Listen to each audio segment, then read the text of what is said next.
Hey everybody, this is Doug with Artfully Rogue, and welcome back to the second episode of Making a Living as a Maker.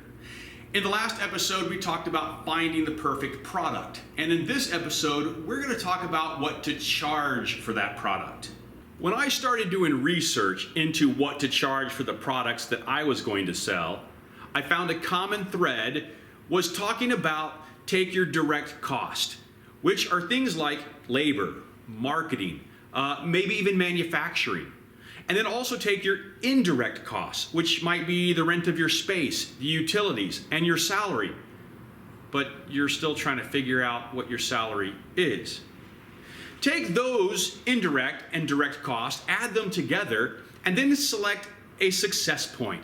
At what point do you see your business being successful? And then that's what you charge for your products. What? Out of all of the information that I gathered during my time researching what to charge for my product, I came up with a formula that I thought was much easier to deal with. Forget about indirect and direct. As far as I'm concerned, if it comes out of your bank account, it's all direct, directly out of your account. So take all of your expenses for 1 month. Your mortgage, your car payment, your insurance, Netflix, whatever you pay, and I'm talking everything, go into your bank account and find out what comes out every single month. What would you like to put away every month for savings as well? Take that figure and divide it by 160. Now, the average month has 4 weeks, and if you work 5 days a week at 40 hours a week, 4 weeks times 40 hours is 160 hours. So take that figure that you came up with, divide it by 160. That is going to be your bare bones hourly rate. Let's say that your expenses total $5,000 a month. Okay? Divide that by 160. That means you need to make $31.25 every hour for a 40-hour work week. Now, again, that's bare bones. You want to start a business, which means you need to make a profit. So take that bare bones hourly rate and add anywhere between 50 to 100% to that rate. Let's add 50% to $31.25. You get $46.88. There you go. That is your hourly rate. Every time you build a project, you use that rate as your labor cost. Okay, so now you have an hourly rate. Let's take the cutting board example and figure out what to charge. Let's say it takes an hour and a half to build a cutting board. Well, at your hourly rate, that's $70.32. Now, let's add material cost. And let's just say that's $100. So now the cost for the project would be $170.32. Now, you would think that that would be the cost of your project. However, did you factor in the time you took to go shop for those materials? Driving there, driving back to your shop? Well, that's why I add 20% on top of the materials cost. That now brings your cutting board cost to $190.32. Okay, so now let's say you decide to make 4 of the same cutting boards.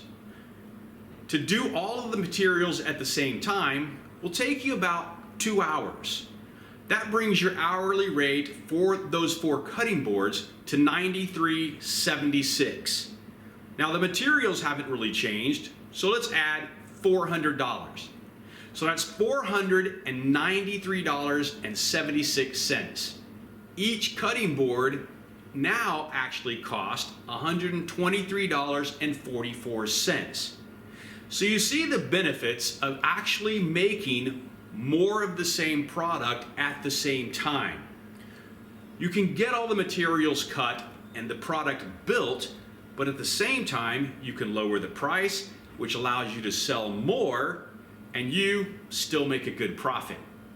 I believe that there are 3 factors that you must include in your project cost.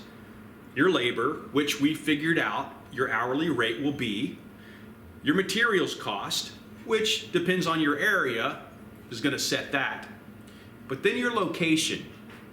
You see, I can charge more if I go to the East Coast or the West Coast than I can here in Arizona, simply because the cost of living is higher in both of those places. So it's important for you to take a look at your area and see what your local market is willing to handle. Don't be afraid to call the competition and ask them to quote the project you're going to work on. That way you can get an idea about what they are charging to make sure that you're on par with what's going on in the market.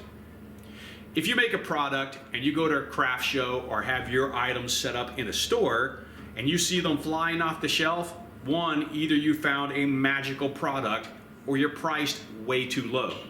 But if your product sits on the shelf and collects dust, well, either you need a new product or it's priced too high.